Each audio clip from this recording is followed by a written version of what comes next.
Здравствуйте! Сегодняшнее видео для тех, у кого в избытке яблок. Несколько лет назад я уже показывала ролик.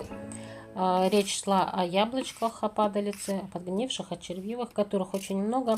И я их перерабатываю в напиток для повседневного употребления.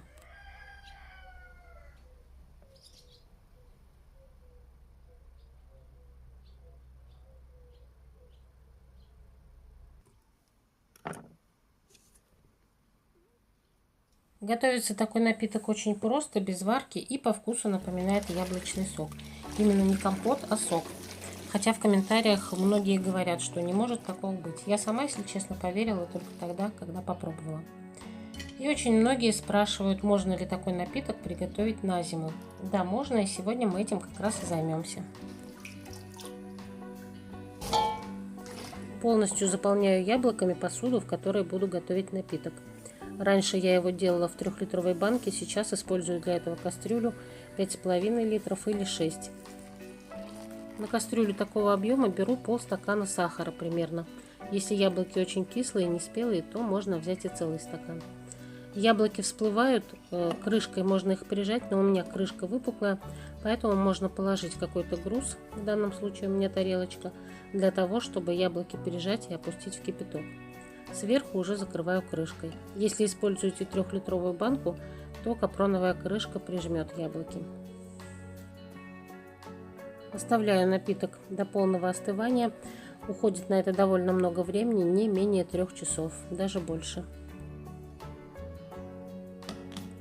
Остывший напиток, яблочки потемнели и воды стало меньше, часть ее впиталась в яблоки. Сливаем. Если будем использовать сразу, то переливаю в кувшин, ставлю в холодильник. Но сейчас мы будем заготавливать его на зиму, поэтому мне его нужно сначала прогреть.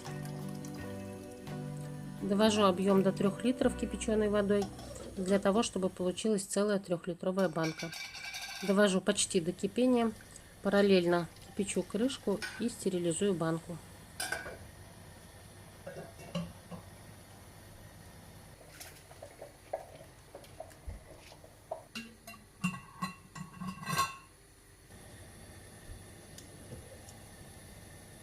Как только вижу первые пузырьки, поднимающиеся со дна, напиток выключаю и горячим разливаю в банки.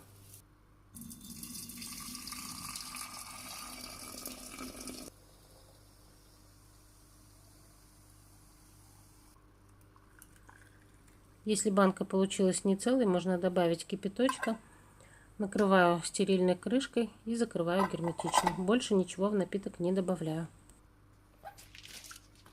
Банку переворачиваю вверх дном и оставляю в таком виде до полного остывания. В яблоки отправляю опять горсть сахара, кладу на глаз, примерно полстакана, и заливаю опять же кипятком. Второй раз яблочки уже не такие пористые, всплывают не сильно, поэтому груз использовать не буду. Опять накрываю крышкой и оставляю до полного остывания. Таким образом, одни и те же яблочки я заливаю кипятком дважды и получаю около 6 литров вкусного напитка. И, кстати, вторая партия, второй настой, получается не менее насыщенным, не менее вкусным. Вкус раскрывается полностью после остывания напитка. Если вы планируете употребить напиток сразу, не заготавливая его на зиму, то тогда прогревать и кипятить его не нужно. Сливаем, убираем в холодильник и наслаждаемся приятным холодным напитком. Скажу честно, что его мы употребляем на протяжении всего сезона, пока есть яблочки, а традиционный компот я готовлю гораздо реже.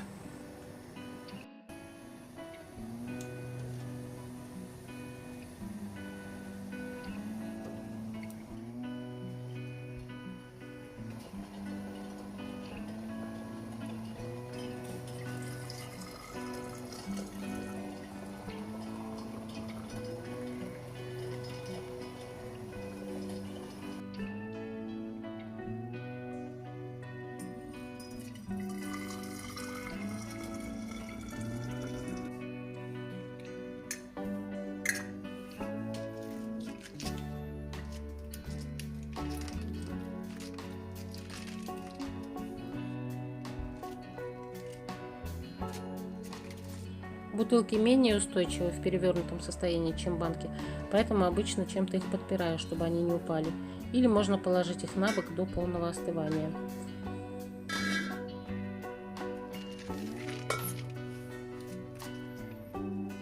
У меня нет прохладного места для заготовок, поэтому все заготовки мои хранятся в кладовке при комнатной температуре, и яблочный напиток не исключение. В качестве консерванта здесь выступает яблочная кислота, поэтому напиток хорошо хранится в тепле.